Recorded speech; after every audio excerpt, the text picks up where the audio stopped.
Welcome to Just Break Up, the podcast about love, heartbreak, and all the relationship advice you don't want to hear. My name is Sierra DeMulder. And I'm Sam Blackwell, and today we're going to answer a letter from somebody who left someone on the back burner a little too long. But and before now we begin, burnt. Now he is burnt. But before we begin, we just want to give you our Surgeon General's warning, which is that Sierra and I are not licensed mental health practitioners or comedians. So right. I'm feeling a little self-deprecating after last episode, so bear with me. Sam and I are not professionals. We are not trained in any of this. So please take our advice as you see fit. We're only here to offer our humble and often incorrect musings to hopefully shed some understanding and maybe some laughs about the incredibly rewarding, but mostly confusing experience that is love. I don't feel like we're wrong about this one, though. No. We could be. Who knows? Who knows? Who knows what's going to come out of my mouth? Here we go. Today's letter is from the stupidest person alive, whose pronouns are she, her, who is writing to us from No Love Land, USA. Dear Sam and Sierra, I'm writing because I am so very incredibly stuck. I'll try and keep it brief. I am a 33-year-old hetero cis female. When I was in college, 15 years ago now, I met a man who was truly the love of my life. We dated for 2 years and have had one of those indescribable perfect relationships, the kind of relationship where you smile a huge smile every time the person walks in the room, and you feel at home when you are with each other. I felt so seen, supported, and cared for by him.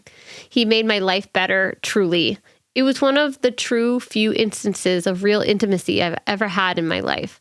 I absolutely loved the time I spent with him. However, he graduated a few years before me, and stupid 20-year-old me just wasn't disciplined or mature enough to keep the relationship going at that time. So I made the decision to end it and explore other people, places, jobs, friends, states, countries, etc. for 13 more years. And for 13 years, against all odds, he and I remained friends. I think I always had it in the back of my mind that somehow, some way, he and I would get back together. Subconsciously, I kept him as my back burner guy for 13 years, during which time I truly was not interested in a committed relationship in any way. I had other relationships during that time, none of which ever felt the same as that one, and acted more as an adequate stand-in for companionship than actual intimacy. Recently, I finally felt ready to be in a committed relationship again. I don't know what happened, but my brain suddenly flipped into I'm in my 30s mode, and I just had no desire to ever date anyone other than him ever again. I pictured us getting back together and spending the rest of our lives together, basically. I realized I'd never fallen out of love with him and was ready to have love and care and commitment back in my life again. And so I made the big leap and asked him if he'd want to get back together with me. I think I really thought he was going to say yes. But here's the thing, he didn't. He said he spent many years waiting around for me, and a few years ago he had finally made the decision to officially move on, and now has no desire to get back together with me. I was so crushed. And now I feel so incredibly stupid for ending a good thing, incredibly stupid for giving up true intimacy for lackluster relationships, incredibly stupid for thinking I could keep someone on hold for 13 years and expect that they would just be waiting around for me. To make matters worse, all of my friends seem to have found their perfect person and are now in cohabitating relationships. To make matters worse, all of my friends seem to have found their perfect person and are now in cohabitating relationships. I try to go on dates, but the online dating scene is just so bleak. I have never connected with anybody. I'll go on a few lackluster dates with someone only to have them ghost me, or I'll meet someone and go on some great dates, and then our incompatibilities slowly start to creep out, or we realize the connection just wasn't there. It's the same patterns over and over and over again. I know that the whole concept of the one isn't real and that there's actually lots of people for us, but most people don't find someone they really like and then dump them and go on a date with lots of people they like less than that they like that person, all of the while looking for the same qualities of that person in other people. I'm so dumb, just so incredibly dumb. I feel like love is over for me and that I lost my chance of having a partner because I was too young and too dumb to know what I had. What should I do?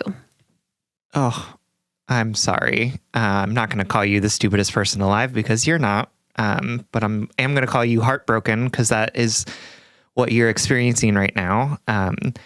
And I'm sorry that this is happening. I'm sorry that you were rejected by somebody that you really love, right? Like rejection hurts every single time, no matter what the circumstances are. And these are big circumstances, right? Like this is a big rejection. And I'm sorry that you're feeling so hard on yourself, your young 20-year-old self, for making a decision that now maybe is impacting your current life, So to be filled both with rejection and regret is, two really painful and difficult emotions to be holding. And I can just hear in your letter how deeply sad and how deeply regretful you currently are. And I'm sorry that you're going through that. I think when this kind of stuff happens to us, right, it becomes really easy for us to start telling ourselves big stories about what is true about us and about the world. And I think that's really understandable. Those hard emotions can be difficult to hold. And so we look for ways to make them as clear as possible. Why did this happen? And how can I prevent it from happening again? And Sierra and I want to add a little bit of context. We want to add a little perspective to it just to help hold it in its proper context. But before we do that, we're going to take a quick break. All right, my darling, welcome back. And, Sam said that they were not going to call you by your chosen title for this letter, the stupid person alive. But I actually want to point it out because I think you and I share the same inner voice. When I speak to myself about the choices I made in the past, or about the things that I perceive as failed or mistakes or whatever, I love to flatten my life into a one-dimensional script in which I could have made the right choice, but I made the wrong one because I am dumb. My inner monologue just cuts right to the jugular, just makes everything so one-dimensional because it's easier. It's easier to be mean to yourself. It's easier to say you're such a dumb person for living your life as a 20-year-old and for changing your mind on something you couldn't possibly have the perspective to fully appreciate or understand when you're a 20-year-old. It feels even gross to admit it, but I absolutely speak to myself in this same way. And I know it's because it is easier than extending myself the oftentimes very painful compassion and truth talking. It's easier to say you're a dumb idiot and you should have seen this coming or you should have made other decisions. It's easier to say that than it is to say, wow, this hurts a lot. I feel regret. I feel remorse. I wish I had done something differently. And also, this is a product of 1,000 choices. This is a product of 1,000 influences. What Sam referenced earlier is like, you are telling yourself the story that you lost the one good, true love of your life and that you did it solely on your own and that it was your responsibility to know better and you dropped that responsibility. You broke it. You did, go back through your letter and listen to how singularly and how one-dimensional you're talking about this when you are talking about 15 years of life And you're talking about two human beings that are so complicated and diverse and have thousands of different influences on them every day, and you're mashing those two people together over 13 years or whatever. I know how easy and comfortable it is to be cruel to yourself. I know how easy. I regretted some advice that I gave on Wednesday's episode, and before we pressed play, I was like, man, I'm really in dumb bitch mode today. And like, what the fuck is wrong with me? See, I'm doing it again. But that I would jump to that. You know what I mean? That I would like be like, oh man, you're really in like dumb person mode today. But I know it's just, that's like the most well-worn path. That's the easiest way to say it, other than the fact, like that's the fastest story in my mind. So I know why you feel this way. And also, punishing yourself, not only will it not change anything, it will make you more stuck. Punishing yourself, speaking to yourself this way, it's a way for us to stay in this pain and to not extend ourselves any relief. It's like we think we need to punish ourselves for being stupid when we weren't really stupid. We were just moving through life like everyone else does, right? And I will say one thing that Sam taught me, and one thing that like my PTSD therapy taught me after I had a traumatic birth experience, is that our brains love these stuck points. Our brains love to be like, well, if I just didn't do this, if this didn't happen, none of this would happen. And right now I think your stuck point is the idea that you at 20 years old said, I don't really think I know if you're my soulmate or not. And I think I want to experience life outside of you. And you are flattening this story, this three-dimensional, living, breathing, changing, incredibly diverse story into one choice. And you said, I ruined it because I was stupid and I made the wrong choice here, and everything in my life would be different if I didn't make that choice. You could have said, I want to be with you forever, and y'all could have broken up like in your senior year. Even as you're thinking about the intervening years, you're also positioning it as like every time I chose to not be with him. And as if like for every decision you made, they put two things in front of you. One was a picture of this man, and the other was whatever you were deciding against, right? And that every time you said no to the man and you said yes to whatever the other experience was.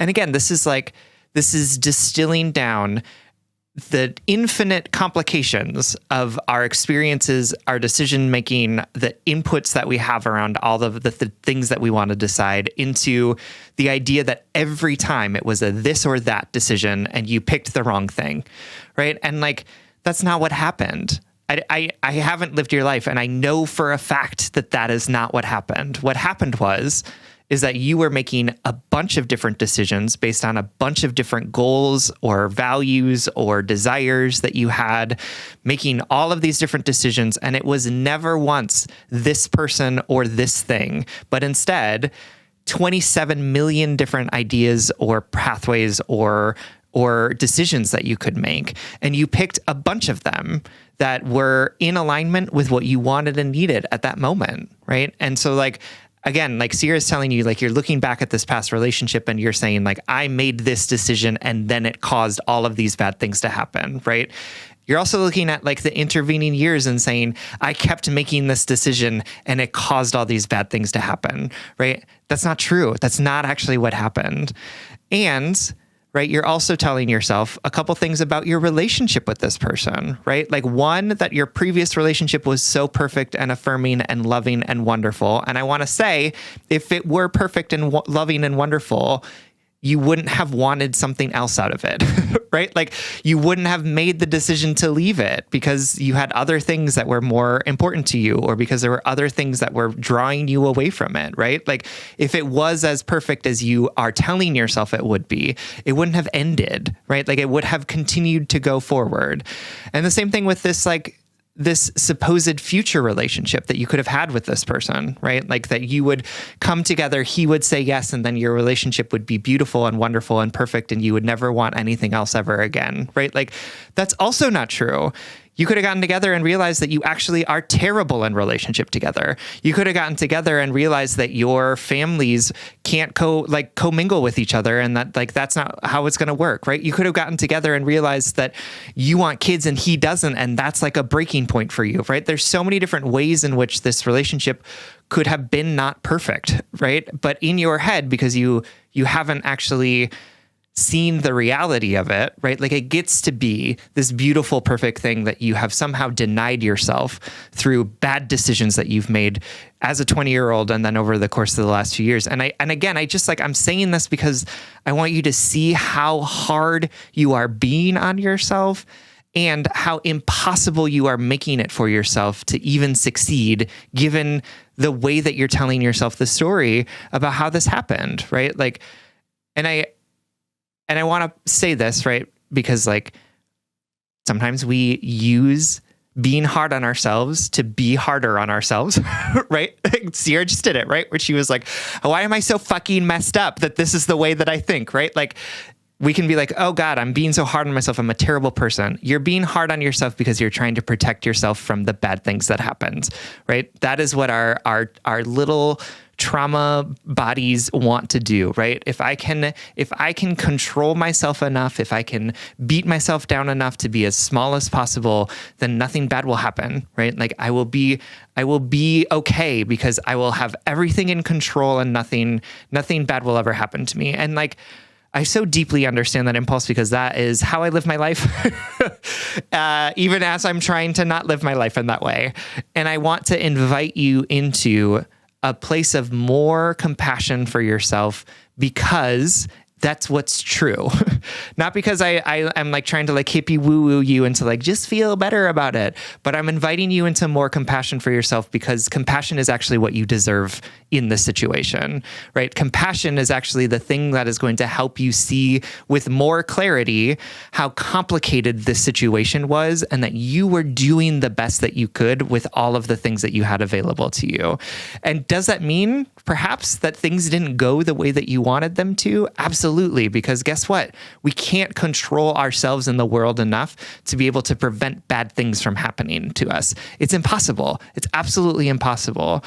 And babe, a bad thing happened to you. This man rejected you. And instead of treating yourself with kindness and compassion and saying, oh, how hard is it to feel rejected? How terrible does it feel to know that I regret having made some of these decisions?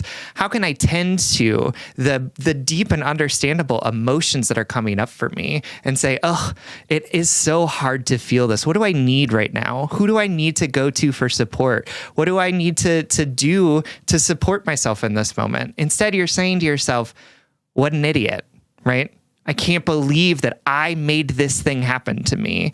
And as somebody from the outside looking at you and just seeing how deeply hurt you are about this and feeling so much empathy for the fact that like this situation would devastate me in ways that are like so profound.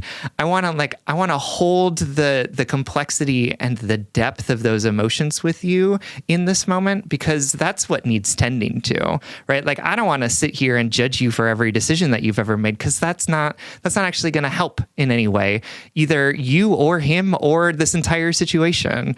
What's going to help is saying, this fucking sucks. I am so sorry that this happened to you. You didn't deserve this. You didn't ask for this. And I just understand how deeply painful and hard this moment is for you. And I see you in it. I see how much this is hurting you. Yeah. And honestly, that is the next point I was going to make, is just that this perspective shift, the language shift of instead saying, I'm so stupid, I did these things that caused this, and shifting it to, okay, so this happened. It doesn't make the pain go away. It doesn't. In my mind, in my very like visual thinking, our stuck points, when we're thinking, oh, this wouldn't have happened if I didn't do this, or I was so stupid when this happened, we're focusing all of our energy at regretting that one moment or those series of choices or whatever. So it's this focused pain. And then if you say, okay, it's not just the one story, it's more complicated than that, it's bigger, it's more malleable than that, then the pain, it doesn't dissipate in that it goes away, but it becomes like a little bit easier to breathe, right? It's not that it doesn't hurt, because right now you have to sit with the fact that you have regret and that you wish your life unfolded differently and that you felt rejected by this person that you loved. Those are all really big, painful things that deserve tending to, no matter how you got here, right? No matter it doesn't actually matter that you rejected him. Right now, you're feeling hurt because he rejected you, because you put yourself out there and he said no. And that is something, like Sam said, that would devastate any of us. And I don't mean devastate in that, like, from what you've said in the letter, that your life and your love life isn't doomed, but you're feeling so isolated in it because because one, dating is hard, right? And two, you're telling yourself this one-dimensional story that I could have had it way better and I fucked it up. That's not the story that's happening. The story that's happening is you are living a malleable, diverse, complicated life, right? That is a product of 1,000 different choices a day and 1,000 different circumstances. We have no idea if that good love at 20 would last to be a good love in your 30s. We have no idea, right? And you did not doom your life. This is not some sort of karmic retribution for you ending that, quote, good relationship. There's no scorekeeper up in the sky right now saying, okay, well, this letter writer needs to be alone for the rest of their life. I guarantee you there are people out there who can love and receive you and support you in the same way. They're there. I promise you they're there. I know they're there because you're there, right? I know you're there because you love in that way too. And also in the same moment, you feel hurt, you feel regret, you feel wounded by this, and that deserves care. And you're doing a thing that is isolating and emotionally laborious and full of like tricky little pitfalls. That is online dating, but make sure you're not flattening the story. It's not, wow, all of these dates are pittering out into nothingness. I don't know if that's a word, but whatever. Because I fucked it up with the love of my life, right? It's not that. It's because these people aren't for you and you just so happen to cross their paths. It's not this big retribution. It's not part of this bigger story.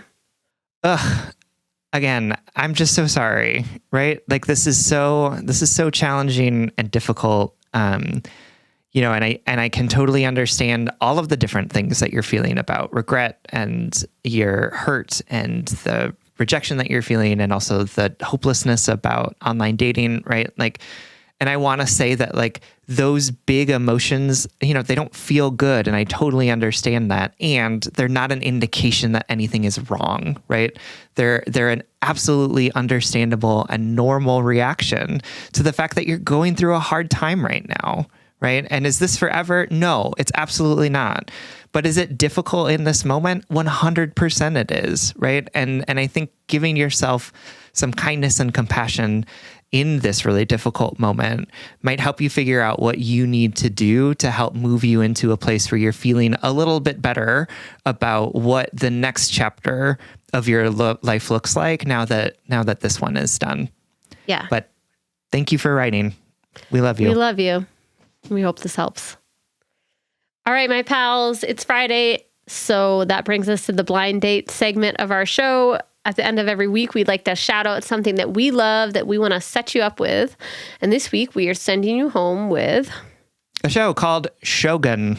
It is on Hulu currently. I think it is airing on FX, but it is about 1600s Japan and like political intrigues that happen there. I will say that like there's like a white character that comes in and is like kind of the center of the story, which is like okay, did we have to do this?